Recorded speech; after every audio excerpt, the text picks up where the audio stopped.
This is Ralph from Skullcrush Inc. Today I'm taking a close look at the Sig Sauer P226 chambered in 357 Sig. As of this recording, Sig Sauer no longer lists the P226 chambered in 357 Sig on their website. The closest thing you'll find is the P226 Elite in 9mm. If you compare them side by side, this gun looks almost identical to the Elite, mainly due to the E2 grip, but unlike the Elite, mine lacks the front slide serrations.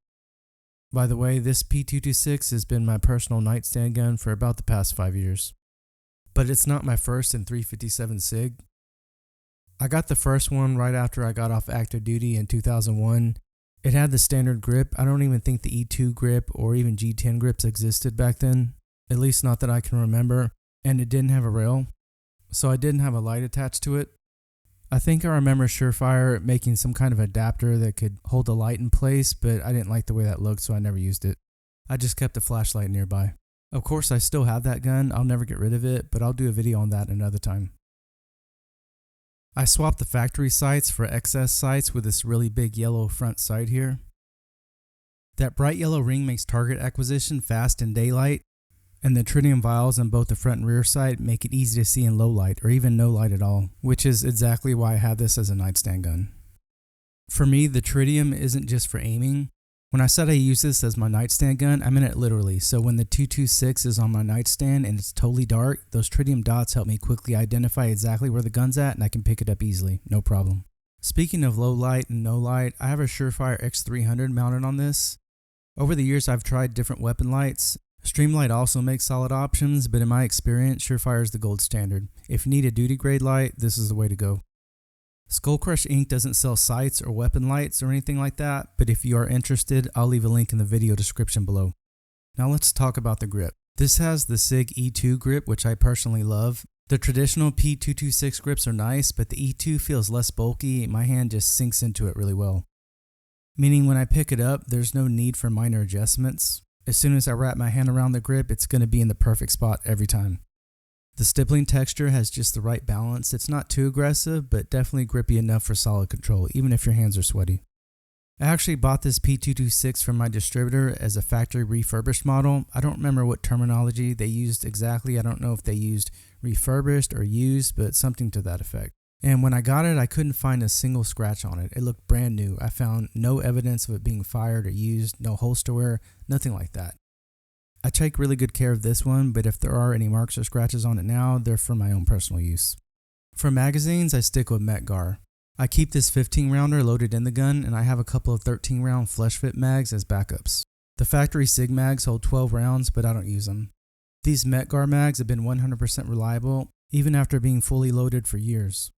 I like the extra capacity, so I don't really see a reason to not use them. Sig Sauer lists the weight of the P226 at 32.4 ounces. But with a Surefire X300 and a fully loaded 15 round magazine of 125 grain hollow points, the setup comes in at a nice chunky 44.9 ounces. It's a heavy pistol, no doubt, but I don't care. I'm not walking around with it all day. I have before, not with this one, but with another one. I'll get to that in a minute. I've never had a malfunction with this gun, not a single failure of any kind, and the same goes for all of my P226s. And when it comes to accuracy, this one is in my top 3. I can't pick a favorite of the top 3 because they're all equal across the board in the accuracy department. The other 2 are going to be the CZ P10C and the Walther PDP Compact. These 3 guns are so accurate that you pretty much have to miss on purpose. The P226 has a legendary reputation, especially with the Navy SEALs, though that's the Mark 25 variant in 9mm or MK25, however you want to say it. And the 357 Sig version has a strong law enforcement track record. Texas DPS troopers carried the 226 and 357 Sig for years before switching to the P320 and 9mm. I have a buddy at DPS and he told me that they had multiple one-shot stops with this caliber. And we're talking real-world application here. I think that speaks volumes about the effectiveness of the 357 Sig round. I could get into more first-hand accounts from reliable sources about the effectiveness of this round, but that's probably a subject for another video. Early in my police career, I carried a P226 and 40 Smith & Wesson as my duty weapon. When my department transitioned to the Glock 22 Gen 4, they offered us the chance to buy our old 226. I jumped all over that opportunity and gave it to my dad as a gift. He still has it. Maybe I'll bring that one out on a future video. Switching to the Glock 22 made me realize just how heavy the 226 was. The weight difference became immediately apparent. Although the Glock was much more comfortable for all-day carry, I cannot say that I liked it more than my old P226.